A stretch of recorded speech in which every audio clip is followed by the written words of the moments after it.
Welcome to our deep dive. This one is about the unsolved murder of Furbia Fay Tinsley in Charlottesville, Virginia. Oh yeah, this one's really interesting. So it all starts in 2012, Okay. early morning, July 14th, Okay. and a green Honda Pilot is found parked on Prospect Avenue. Mm-hmm. It's just a quiet residential street, engines running, headlights are on, even the dome light's on. Oh wow. But Fay, the driver, Yeah. is slumped over, lifeless. Oh my goodness. And to add to the mystery, Faye didn't live anywhere near this neighborhood. Oh wow. So that's the first question. What was she doing there? Right. And who could have wanted her dead? Yeah, and what makes this case so compelling, even after all these years, is that it's not just about finding the killer. Right. It's about untangling this web of relationships and conflicting accounts Yeah. and this mystery man who may or may not even exist. Yeah. It's like trying to solve a puzzle with half the pieces missing. Right. But that's why you're here. Right. To help us make sense of all of this and maybe find those missing pieces. I'll do my best. Yeah. Let's start with Faye herself. Okay. She was a middle-aged Army veteran. She had faced some health challenges, Okay. but she was known for her kindness Mm-hmm. and deeply loved by her family. Yeah. She was active in her community, Okay. loved playing bingo at the VFW, Mm-hmm. and was engaged to her longtime partner. So a seemingly ordinary life suddenly cut short. Yeah, and that's what makes this whole thing even more unsettling. It's a reminder that this could happen to anyone, anywhere. But let's go back to that Friday night, July 13th. Okay. Faye spends the evening at her usual bingo spot, Yeah. VFW, Yeah. and actually wins a good amount of money. Right. And this detail becomes important later on. Okay. She even called her daughter to tell her about the winnings Mm-hmm. and that she was going to deposit the money. Okay. Later that night, her fiancé, Sebastian Chavez, Mm-hmm. sees her returning to their apartment. Okay. Everything seems normal. So far, so good. But then the question becomes, why did she leave the apartment again? Right. And where was she going? This is where the story takes a turn. And the fiancé, Sebastian, becomes a key figure. He was definitely a person of interest early on. Right. After all, he was the last person known to have seen her alive. Right. The police dug into his life, his routine, Yeah. his alibi, Yeah. really trying to figure out what was going on. And what did they find? Did Sebastian have anything to hide? Well, he claimed he was home asleep when Faye supposedly left. Okay. The police investigated his alibi. Mm-hmm. Ultimately, they couldn't place him at the scene or contradict his account. Okay. However, there was something else he revealed during questioning Mm-hmm. that throws a wrench into the investigation. Okay. He admitted to a long-term affair with another woman named Amy. Hold on. An affair? Yeah. So there's potential for jealousy? Maybe even a motive for Sebastian to want Faye out of the picture. That's what the police initially thought. Right. But remember, they couldn't place him at the scene, Right. and they were looking for concrete evidence. Right. Something more substantial than just the possibility of jealousy. Right. And this is where things get really complicated. Okay. The investigation reveals that Amy, the woman Sebastian was involved with, Yeah. might have been involved in sex work. Okay. And she had a boyfriend, or perhaps more accurately, a fiancé named Roy. Okay, so now we have a love triangle, potentially, with secrets and hidden agendas. Right. And this Roy character, where does he fit into all of this? Roy becomes central to the case Okay. because he claims that Faye contacted him the night she died. Okay.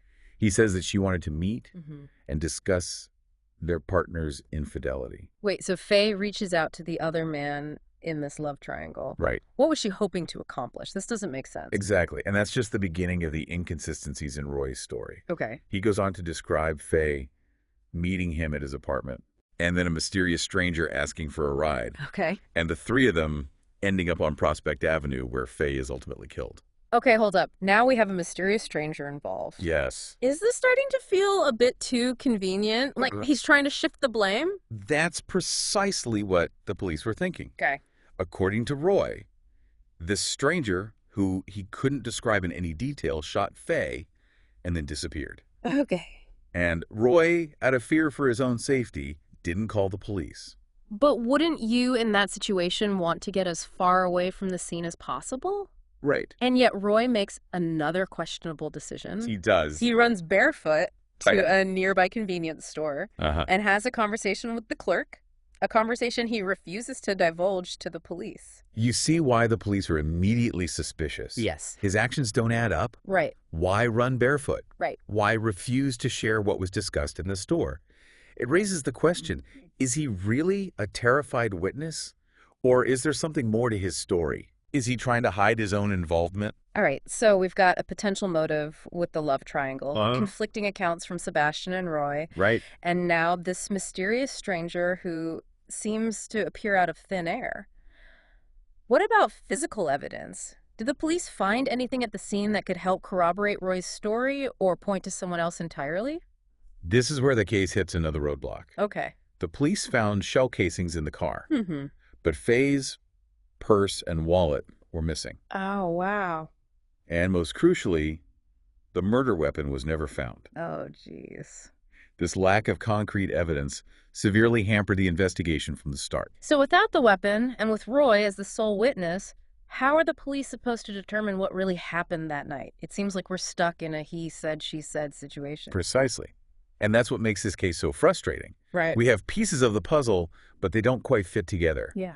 The police were left grappling with these inconsistencies, trying to separate fact from fiction. It's like trying to navigate a maze in the dark. Right. But there's one question that keeps coming back to me. Why? Why would anyone want Fay dead? Yeah. Was it a robbery gone wrong? Mm. Was it connected to the love triangle and the secrets they were keeping? Mm-hmm. Or was it something else entirely? That's the million-dollar question, isn't it? Yeah. The motive remains elusive. Right. The police explored various theories, including the possibility that Roy, fueled by anger or jealousy, eliminated Fay after a confrontation about his treatment of Amy or other women involved in sex work. Right.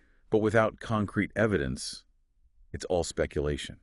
So with Roy as the only witness with a story full of holes and no clear motive, the police are left with a puzzle they can't solve. Right. But before we dive deeper into the police investigation and the challenges they faced, I want to go back to Fay for a moment. Okay. What was she like? Can you paint a picture of her for us beyond just the facts of the case? Let's take a look at what her family and friends had to say about Fay. They describe her as someone who, despite her own challenges, always put others first. Mm-hmm. She had a contagious laugh and a big heart. Ah. She loved to dance and could light up a room with her smile.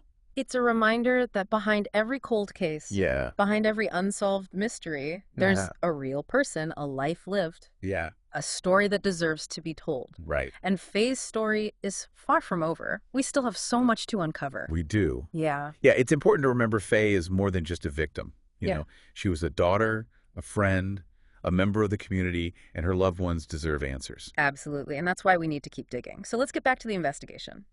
You mentioned that the location where Fay was found, Prospect Avenue, seemed out of place. Yeah. Why would Roy drive all the way there if his story about the stranger was true? That's one of the most perplexing aspects of the case.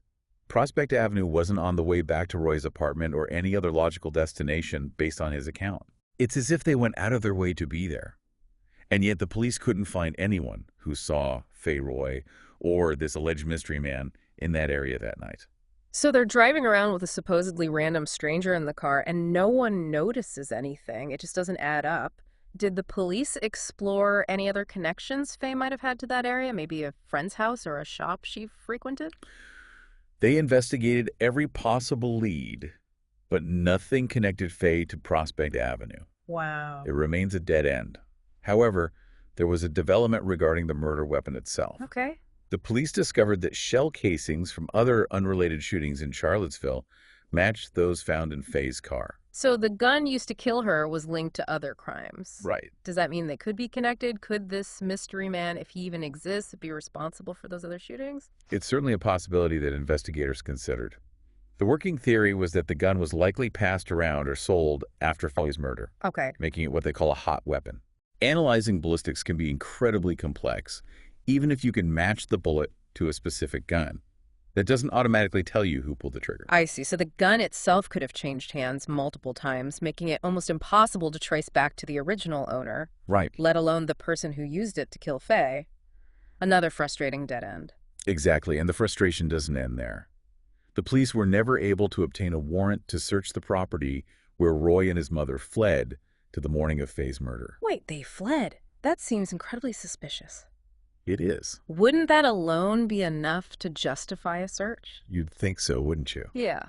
But to get a warrant, they needed probable cause, something more concrete than just flight. They needed evidence linking that property to the crime, and they simply didn't have it. Right. It's another one of those what-ifs that haunts this case. What if they had been able to search that property? Right. Would they have found something that connected Roy to the murder? Right. We'll never know. It's like a giant question mark hanging over the whole investigation. Yeah. And speaking of unanswered questions, what about Amy? Did she ever shed any light on what happened that night? Unfortunately, no. Both Amy and Roy have consistently refused to cooperate with the police, even when questioned about other unrelated crimes they were involved in. Their silence is deafening. It makes you wonder what they're so afraid of. Are they protecting themselves, each other, or is there something even more sinister at play? Their refusal to talk is a major obstacle for investigators. It feeds into the suspicion surrounding them, but suspicion alone isn't enough to secure conviction. Legally speaking, they have the right to remain silent, even if it seems morally wrong. It's a frustrating situation, especially for Fay's family and friends who are desperately seeking closure.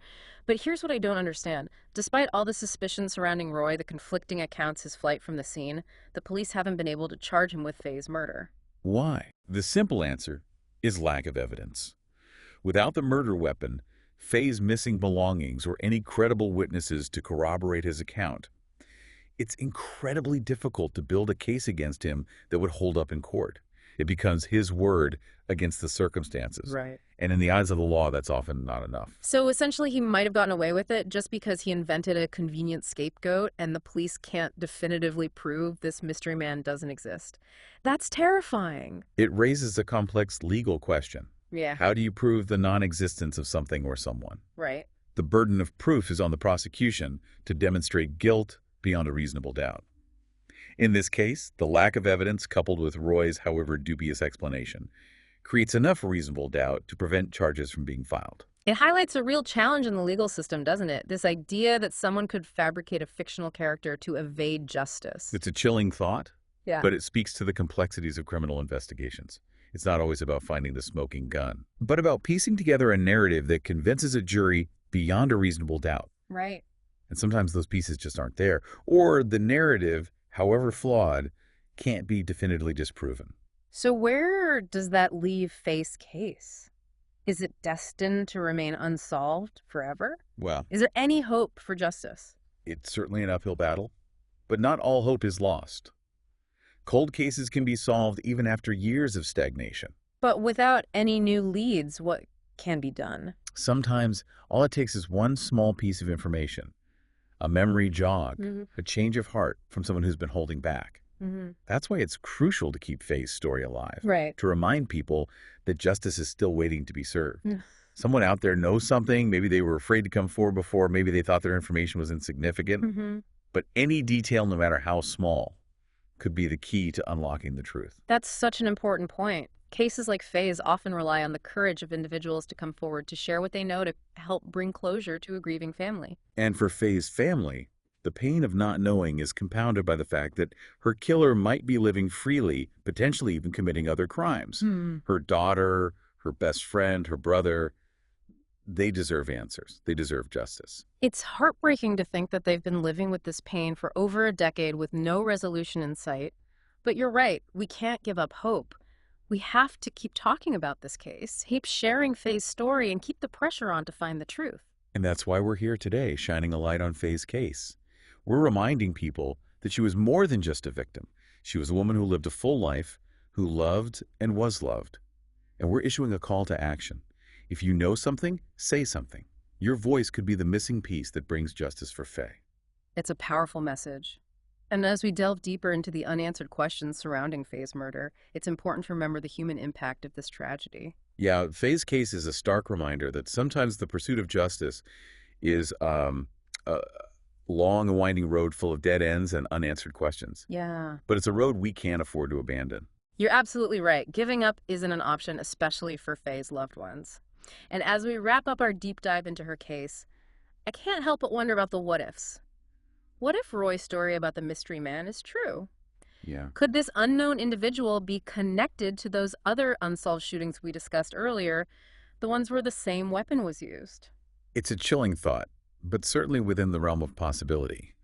The fact that the murder weapon was linked to those other shootings suggests it was circulating among a criminal network. Right. And Fay's murder might be just one piece of a much larger puzzle. So Fay's case, tragic as it is, could potentially be the thread that unravels a bigger criminal operation. It could. That's a glimmer of hope, isn't it? That by finding justice for Fay, we might also be bringing justice to other victims. Exactly.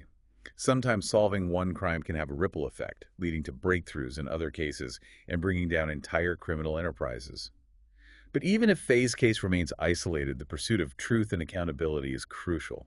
It's a reminder that every case, every victim deserves our attention and our commitment to seeking justice. And sometimes that means keeping these stories alive even when years, even decades have passed. Persistence is key. Sometimes memories fade, witnesses become more willing to talk, or new technology allows us to re-examine old evidence. And that's why platforms like the Justice for Furbia Fay Tinsley Facebook page are so important. Right. They keep Fay's memory alive, they provide a space for her loved ones to share their grief and their hopes, and they serve as a constant reminder that her case is still open, that justice is still waiting to be served. Absolutely. It's a testament to the enduring love of Fay's family and friends, their refusal to let her story be forgotten. And it's a call to action for anyone who might have information, no matter how insignificant they think it might be. That one piece of information that someone might be holding on to, that seemingly insignificant detail, could be the breakthrough investigators need. It could be the key to finally solving this puzzle, to bringing Fay's killer to justice, and to providing some semblance of closure for those she left behind. If you've been listening to this deep dive and anything comes to mind about Fay's case, please reach out to the Charlottesville Police Department. You can also visit the Justice for Furbia Fay Tinsley Facebook page to connect with her family and stay updated on the investigation. Fay's story, while shrouded in mystery and unanswered questions, ultimately reminds us of the importance of human connection, the ripple effects of violence, and the enduring power of hope in the face of tragedy. It's a story that deserves to be told, a case that deserves to be solved, and a life that deserves to be remembered. Thank you for joining us on this deep dive into the unsolved murder of Furbia Fay Tinsley.